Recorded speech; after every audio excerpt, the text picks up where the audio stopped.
Hospice nurses see something the rest of us never do. They are in the room when a person takes their last breath. They hold the hand of someone crossing from this life into whatever comes next. They have done it dozens of times, some of them hundreds. And after years of sitting with the dying, they started noticing something. Patterns. The same words, the same regrets, the same requests, the same visions, repeating across patients of different ages, different religions, different backgrounds, different beliefs. Nobody prepared them for this. It is not in the training manual.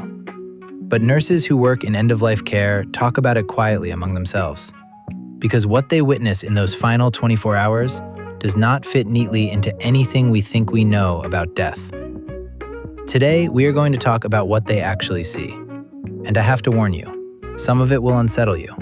Some of it will comfort you, and all of it will make you think differently about the life you are living right now.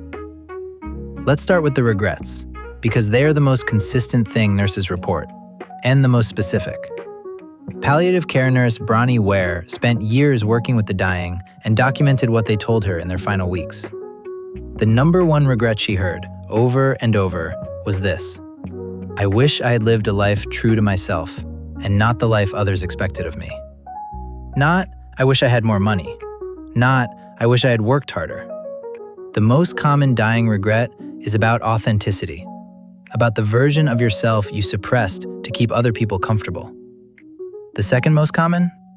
I wish I hadn't worked so hard. Almost every male patient she cared for said some version of this. They missed the childhoods of their kids. They missed the presence of their partners. They traded the irreplaceable for the measurable, and at the end, they knew it. Third, I wish I had the courage to express my feelings. People who spent decades swallowing their truth, who stayed silent to avoid conflict, who told themselves they would say what they really meant someday, and someday never came. Here is what is striking about all three of these. None of them are about things. None of them are about achievements. They are all about presence. About being fully in the life you are actually living instead of the performance of a life you thought you were supposed to have. The dying are trying to tell us something. Most of us are too busy to hear it. Now here is where it gets harder to explain. In the final hours, sometimes the final days, something else starts happening. Something nurses witness so consistently that it has its own name in palliative care. They call it nearing death awareness. Patients who are fully lucid, not confused, not heavily medicated, begin describing people in the room that nobody else can see. Almost always, these are people who have already died. A parent, a sibling, a friend who passed years earlier. They are not frightened by these visitors. That is the thing that strikes nurses most. They are comforted, relieved, as if someone came to walk them somewhere they were nervous to go alone. A hospice nurse named Maggie Callanan, who co-wrote the book Final Gifts, documented hundreds of these accounts. Patients describing a light, describing a destination, describing being shown something, and then being given a choice about whether to stay or go. One patient told her nurse, "I have to go now. My mother is waiting, and she has been waiting a long time." He died within the hour. This is not one story. This is thousands of stories, documented by medical professionals across countries and cultures, in patients who had no contact with each other and no reason to describe the same experience. We do not have a clean explanation for this. Science has not resolved it. Religion claims it but cannot prove it. And yet, there it is, repeating, consistent, undeniable to the people in the room. So what do we do with all of this? Most people avoid thinking about death entirely. Western culture treats it like a failure, something that happens to other people, something to be managed, medicalized, and kept out of sight.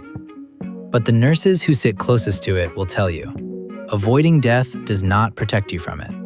It just means you arrive there unprepared, with things unsaid, with the wrong priorities still locked in. There is a concept in philosophy called memento mori. It is Latin. It means, remember that you will die. Not as a morbid obsession, but as a tool, a reminder to take seriously the life you are actually in.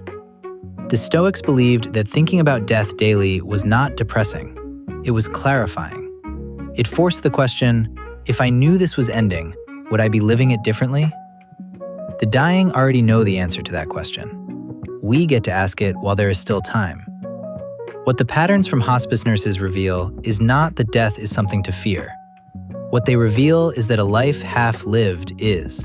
The people who die with the most peace are almost universally the ones who said what they meant, stayed close to who they loved, and stopped performing a version of themselves that was never really them. That is available to you right now. Not when you retire, not when things settle down. Now. Death is the one conversation nobody wants to start, and that silence costs us more than we realize. This channel exists because these conversations matter. The things we do not say out loud do not disappear. They shape us. They shape the choices we make and the regrets we carry and the version of ourselves we show up as every single day. The last conversation is about going into the places most people avoid. Death, grief, the things nobody says at the funeral but everyone is thinking. The questions about what happens after that religion answers one way and science answers another, and experience answers in a way neither of them fully captures. We are going to talk about all of it, honestly, without pretending it is simple.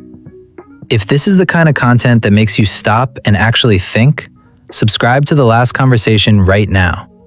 Every video on this channel goes somewhere most people are too uncomfortable to follow, and that is exactly why you should. Hit subscribe, turn on notifications, because the next video asks a question about death that science has been quietly trying to answer for decades, and the answer will genuinely surprise you. You do not want to miss it. And honestly, none of us have as much time as we think.